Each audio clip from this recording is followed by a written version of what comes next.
سلام دوستان عزیز، امیدوارم حالتون عالی عالی عالی باشه. دوستان امروز اومدیم یکی از ساخته‌هامو بهتون نشون بدم. اگه آموزشش رو دوست دارید حتما تو نظرات بگید یا با لایک کردن نشون بدید نظراتتون، آیا بذارم یا نذارم. یک چیزی هست که فوق‌العاده حساب میشه و میتونیم ازش برای بالابر بهش میگم بالابر خودرو که فقط با 2-3 تا سرنگ ساخته شده. اینو ما ساختیم که واقعا چجوری کار میکنه. وقتی این دوتا رو میکشی میره بالا، وقتی میاری پایین میاد پایین. اجسام هم نگر مثلا اینی که وسیله توشه رو میذارن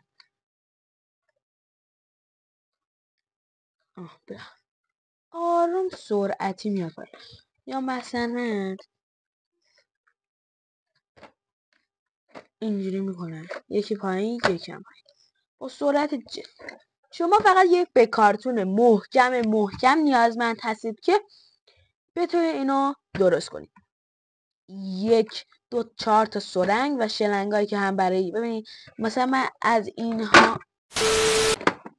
من از اینها ببینید کجا رفت. از این شلنگا از اینا خب استفاده کردم برای اینکه آب اینجا جریان داشته باشه و این بالا پایین بشه.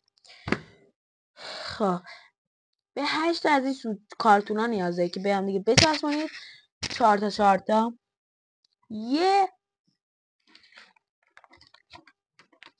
یه کفیه نیاز دارید. این کفیه که 20 ببینید 27 ببینیم بذارید بیام اینورتر 27 در 30 هست. ببینید در 30 و این ببینید 24 در 17 هست. 4 تا سرنگ میخواد. 8 تا از اینا میخواد که هر طرف 4 تا که بچسبن هم دیگه. چسب حرارتی میخواد. از این شلنگا میخواد. اینا برای برف کنه میتونید از سرم و شلنگ سرم هم استفاده کنید.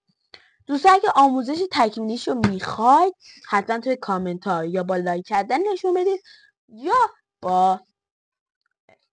با نظرات خودتون. تشکر میکنم از این ویدیویی که بذار اول اینو بگم. این هم یه چیزیه که قرینه میفته عکسش یه و این گوشه موشایی تصویر میاد. ادیتور زود بذار.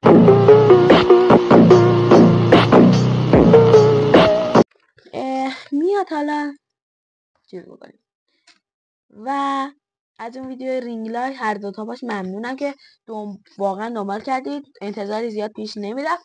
ممنون. اگه دوست داری از این ویدیوهای جذاب از اون رینگ لایت رو برای تولید محتوا و نمیدونم هر چیزی باشه حتما تو نظرات بگو من بسازم. پس ما رو به دوستان خود مشترک بده تا این نظرات یا هر نظری که داره رو به ما بگه.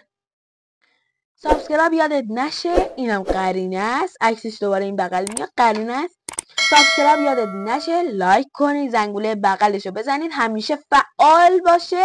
هیچ وقت فعالی در نیارید. ما رو تو آپارات دنبال کنید و در اینستا هم همینطور. ایتا میتارم ول کنید. اگه دوست دارید ایتا رو هم حتما دنبال کنید. خدا نگهدار.